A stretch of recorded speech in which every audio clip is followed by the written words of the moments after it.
DHCP server install করার জন্য যেতে হবে manage your server, then add or remove, next.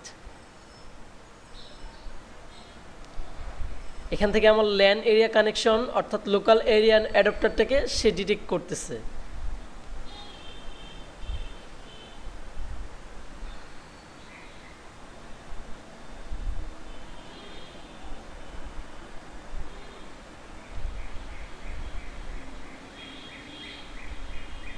দেন এখান থেকে কাস্টম কনফিগারেশন, দেন এখান থেকে আমরা কি ডিএসসিপি সার্ভার ইনস্টল করব। তার আগে ডিএসসিপি সার্ভার ইনস্টল করার আগে আমরা জেনে নিই ডিএসসিপি সার্ভারের কাজ কি।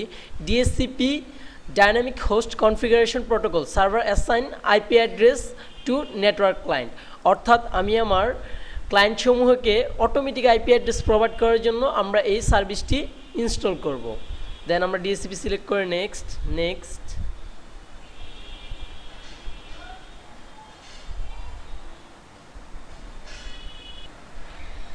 দেন নেক্সট। এখান থেকে আমরা একটি স্কোপের নাম দিচ্ছি, যেমন আমার নিউ ডিএসসিপি। দেন নেক্সট, এখান থেকে আমি একটা রেঞ্জ দিয়ে দিব আমার কত থেকে কত আইপি আমি ক্লায়েন্টকে দিব।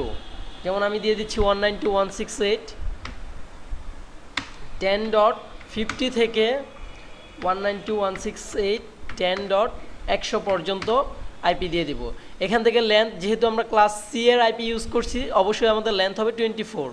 দেন আমাদের সাবনেট মাস্ক হবে 255.255.255.0। দেন next.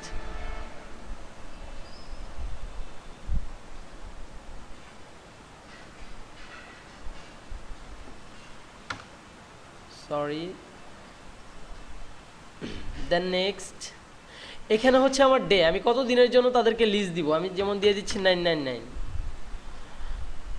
Then I want to configure this option, next. আমি আমার স্কোপটিকে অবশ্যই অ্যাক্টিভ করে দিব, তা না আদারওয়াইজ আমার স্কোপটি কাজ করবে না। Then finish. এখন আমি আমার ডিএসসিপি ম্যানেজারে যাচ্ছি, এখান থেকে আমি আমার স্কোপটি দেখতে পারতেছি। আচ্ছা, এখন আমি ডিএসসিপি সার্ভার আমার ইনস্টল হয়ে গেল। এখান থেকে আমি দেখতে পারতেছি অ্যাড্রেস পোলে আমার থাকবে আমার কত থেকে কত পর্যন্ত রেঞ্জ, আর অ্যাড্রেস লিজে থাকবে আমার কোন কোন আইপি ক্লায়েন্ট ইউজ করতেছে। এর জন্য আমরা এখন ক্লায়েন্ট কম্পিউটারে চলে যাচ্ছি। তার আগে দেখে নিই আমাদের এই সার্ভারের আইপিটি কত। ডিএসসিপি সার্ভারের 10.1। আচ্ছা, আমরা এখন কোথায়? ক্লায়েন্ট কম্পিউটারে চলে আসছি। এখন এখানে আমরা কনফিগার করে নিব আমাদের নেটওয়ার্ক অ্যাডাপ্টার। এখানে অবশ্যই আমার অপটেন